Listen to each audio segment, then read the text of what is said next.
Dhaka medical college হাসপাতালের আগামী অধ্যায়টি শুধু অতীতের গৌরবের ধারাবাহিকতা নয়, এটি হবে নতুন উদ্ভাবন, আন্তর্জাতিক সহযোগিতা, গবেষণায় উৎকর্ষ এবং মানবিক নেতৃত্বের এক নতুন অধ্যায়।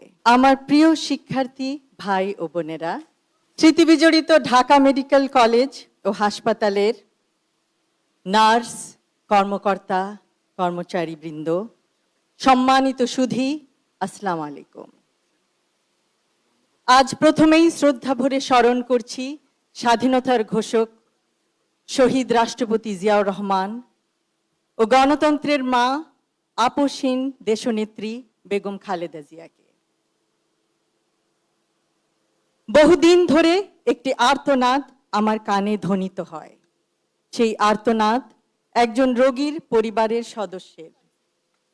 মস্তিষ্কে রক্তক্ষরণ হওয়ার সুষ্ঠু ডায়াগনোসিসে ব্যর্থ আমাদের ওয়ার্ডের সকলে, কারণ সিটি স্ক্যান মেশিন সেদিন অকেজো ছিল।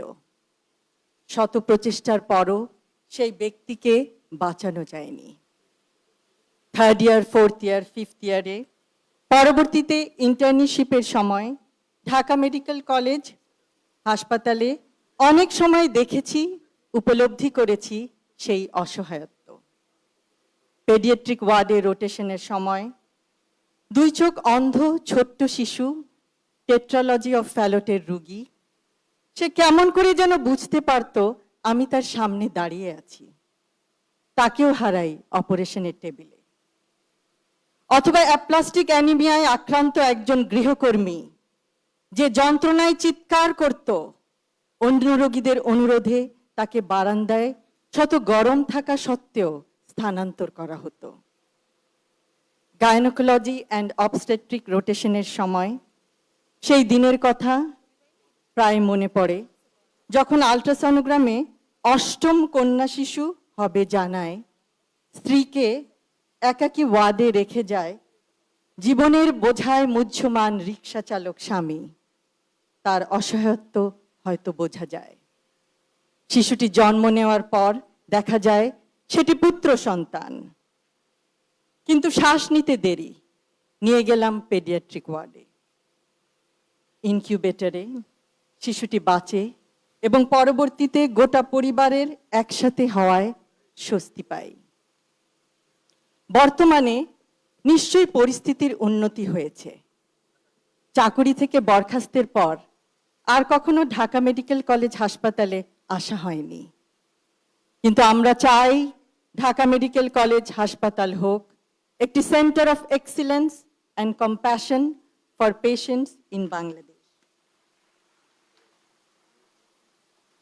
একটি আশ্বস্ত করার বাক্য একটি ওষুধের মতো কাজ করে। চিকিৎসা বিজ্ঞানের ভিত্তি জ্ঞান হলেও চিকিৎসা পেশার প্রকৃত ভিত্তি মানবিকতা। চিকিৎসা বিজ্ঞানের অগ্রযাত্রা যতই প্রযুক্তি নির্ভর হোক না কেন, তার কেন্দ্রবিন্দুতে সবসময় মানুষই থাকবে। আগামী 20 বা 25 বছর পরে আমরা ঢাকা মেডিকেল কলেজকে দক্ষিণ এশিয়ার অন্যতম শ্রেষ্ঠ চিকিৎসা শিক্ষা, গবেষণা ও উদ্ভাবনের কেন্দ্র হিসেবে দেখতে চাই। ঢাকা মেডিকেল কলেজ হাসপাতালের আগামী অধ্যায়টি শুধু অতীতের গৌরবের ধারাবাহিকতা নয়, এটি হবে নতুন উদ্ভাবন, আন্তর্জাতিক সহযোগিতা, গবেষণায় উৎকর্ষ এবং মানবিক নেতৃত্বের এক নতুন অধ্যায়। আজ আমরা পৃথিবীর বিভিন্ন প্রান্তে ছড়িয়ে আছি। কর্মক্ষেত্র ভিন্ন হতে পারে, কিন্তু আমাদের পরিচয়ের শিকড় একটাই, Dhaka medical college and hospital. এখন সময় এসেছে অ্যালামনাইকে শুধু স্মৃতির বন্ধনে নয়, দায়িত্বের বন্ধনে যুক্ত করার। একটি প্রতিষ্ঠানের প্রকৃত শক্তি তার অবকাঠামোতে নয়, তার মানুষের মধ্যে। ঢাকা মেডিকেল কলেজের সবচেয়ে বড় সম্পদ তার মেধা, তার মূল্যবোধ এবং তার মানুষ। প্রতিযোগিতার মধ্যেও সহযোগিতা সম্ভব। চিকিৎসা বিজ্ঞানের প্রতিটি সাফল্যের কেন্দ্রবিন্দুতে থাকে একজন মানুষ, একটি পরিবার, একটি জীবন। পরিশেষে আজ 81তম ডিএমসি ডে 2026-এ অংশগ্রহণ করতে পেরে আমি অত্যন্ত আনন্দিত। Together we carry the legacy. আয়োজক কমিটির সকলকে এই সুন্দর অনুষ্ঠানের জন্য জানাই অভিনন্দন ও আন্তরিক ধন্যবাদ। সকলকে ধন্যবাদ। আল্লাহ হাফেজ।